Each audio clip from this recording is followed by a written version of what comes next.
ഇതാണ് ഏറ്റവും ഹൈലൈറ്റ്.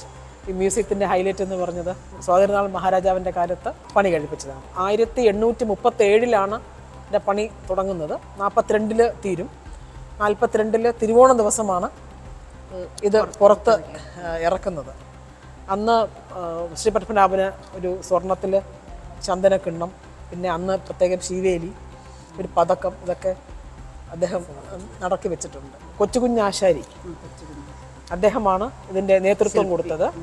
അവർ തടിയിലും ദന്തത്തിലും ശില്പവേല ഒരുപാട് ചെയ്യുന്ന ആൾക്കാരാണ്. സ്വാതി തിരുനാൾ, ഉത്രാം തിരുനാൾ, ആയില്യം തിരുനാൾ, വിശാഖം തിരുനാൾ, മൂലം തിരുനാൾ, ചിത്തിര തിരുനാൾ, ഈ 6 മഹാരാജാക്കന്മാരെ സഞ്ചരിച്ചത്.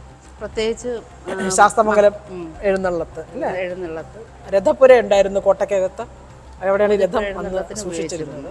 ഇത് സുവർണരഥം എന്നാണ് പേരെങ്കിലും സ്വർണത്തിന്റെ അംശം ഇല്ല ഇതിൽ. അത് ശരി, അതൊരു തെറ്റിദ്ധാരണയാണ്. സ്വർണ്ണ നിറമാണ് പലയിടത്തും. ആൾക്കാർ സുവർണരഥം എന്ന് കേൾക്കുമ്പോൾ സ്വർണത്തിലുണ്ടാക്കിയ രഥം എന്ന് തെറ്റിദ്ധരിക്കാറുണ്ട്. അല്ല, അതെന്തെന്നറിയാമോ മാഡം, എനിക്ക് തോന്നുന്നത് ഈ റെക്കോർഡ്സ് നമ്മൾ പരിശോധിക്കുകയാണെങ്കിൽ ഈ gold foils, may be thin foils ആയിരിക്കും, അത് ഈ രഥത്തിൽ പൊതിഞ്ഞിട്ടുണ്ടെന്നാണ് റെക്കോർഡ് കാണുന്നത്. ആ പൊതിയാൻ വേണ്ടി 240 പണം അവർക്ക് കൊടുത്തതായിട്ടൊക്കെ രേഖകൾ കാണുന്നുണ്ട്.